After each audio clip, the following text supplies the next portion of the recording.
My name is Melvin Watts. This is my daughter, Brianna. And Brianna's 22 now. And she has a severe case of cerebral palsy with others. When I say others, that means the low vision, and she has, and it's funny, she's on no medication. She's on no medication, but she's doing good. We're doing physical therapy. She's got the light cases of scoliosis, nonverbal. She'll say what she want to say when she want to say it, and she'll get your attention, that's for sure. Brianna was born, she actually came early. She came early at 27 weeks. She was 2.5 pounds. I got pictures of her in my hand. And my wife accused me of leaving her because I followed her to the NICU. And Brianna was actually breathing on her own at 2.5 pounds. She was doing well. But I was at Baptist East, the neonatals at South. So they transported her, and she lost oxygen. And that's what the cause of her cerebral palsy, lost oxygen. And so she had to stay in NICU for 3 months.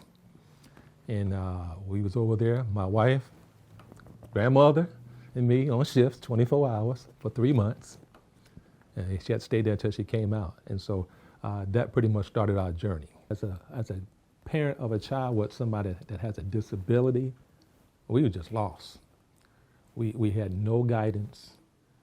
We didn't know where to go. And so you almost had to just wing it.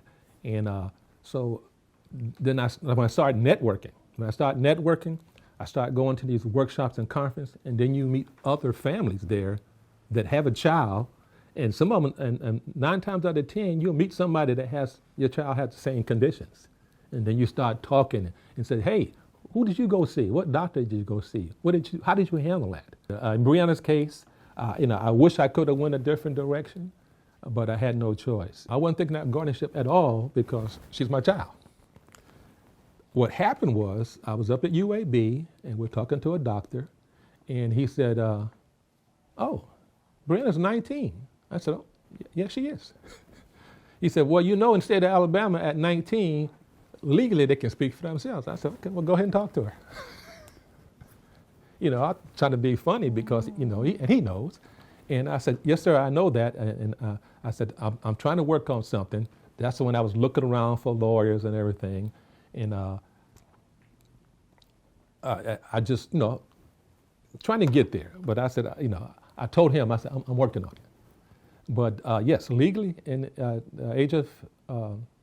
age for them to speak for themselves in Alabama is 19. And if you don't have guardianship, sometimes whoever you're dealing with, doctor, somebody can say, hey, the HIPAA Act, and believe me, that came in several times for me. We don't have to divulge information when she's technically an adult. And so I done had several incidents where I know I had to get it done. I had another incident that just recently happened to me. So we decided to go ahead and get Botox shots. The Botox shots is to loosen up her muscles, the spasms for CP. So we put it in, the insurance approved it, and it's a specialty drug. So the pharmacy called here and they want to talk to Brianna because Brianna is of age. So Brianna's 22 now, so they want to talk to her. They don't want to talk to me. So I said, ma'am, I'm the legal guardian. Brianna can't speak and this so. She said, nope, I need to speak to Brianna because of the HIPAA Act. I said, ma'am, she can't speak for herself. So I gave her the phone. She said, I can't understand it. I said, that's what I'm saying. She said, well, sir, I'm sorry, the HIPAA Act doesn't allow me to speak to you unless I have faith. I said, ma'am, I have full guardianship. I got everything done. She said, well, then you have to go ahead and send it to us first. So I had to go to fax it to them. I had to wait 2 days before they get it. Once they got it coming back, Mr. Watts, we can talk to you now. And so I have to carry around my portfolio with me all the time with a copy of the guardianship when I go somewhere just in case. But, it is what it is. But luckily, we got that done, and so I can move on. But for other families, I just don't know.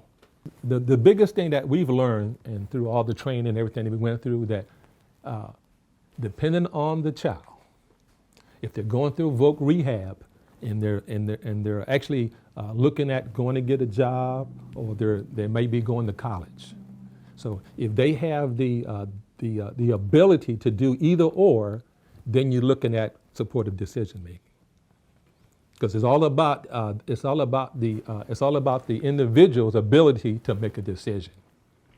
So if they can make any kind of decisions, you don't want to do a guardianship.